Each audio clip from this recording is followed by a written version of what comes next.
Vegas housing market has finally emerged from a long, dark period. Home sales are up, home values are way up, and the tens of thousands of jobs lost during the economic collapse have recouped, according to state officials. But there are some warning signs that we might be headed for another housing bubble, and some financial experts warn that we shouldn't forget the lessons learned since the bubble burst almost 10 years ago. George Knapp here to kick off a multi-part I-Team project about all this, George. Yeah, you may recall 5 years ago, the I-Team unleashed this massive project we called Desert Underwater, which explained the reasons why the Nevada economy, once thought to be recession-proof, collapsed. Now that the housing market appears to be bouncing back, there are signs that some of these same calamitous decisions that led to disaster the last time are popping up once again.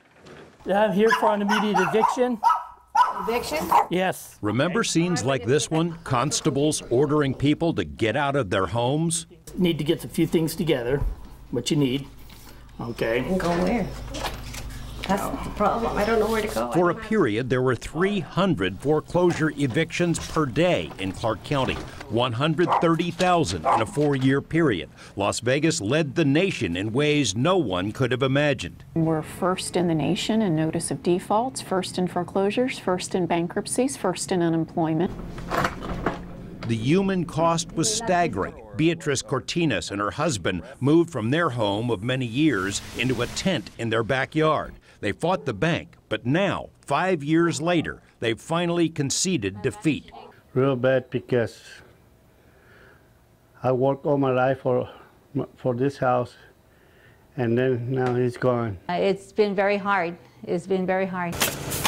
The numbers are staggering. 70,000 construction jobs vanished, seemingly overnight. 186,000 jobs were lost across the board. The unemployment rate was close to 15%. 65% of all Nevada homeowners owed more than their homes were worth.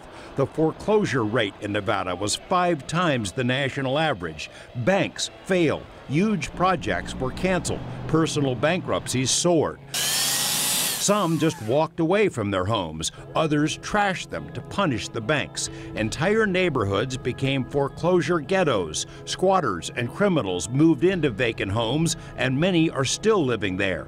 Tough on everyone. Tough on everyone. Like, nobody escaped it. Attorney Tisha Black represented many developers and home builders. She knows of 26 suicides. They've worked their whole lives for things, not only, the people that have lost their house, which is most people's biggest asset, but people who lost their business.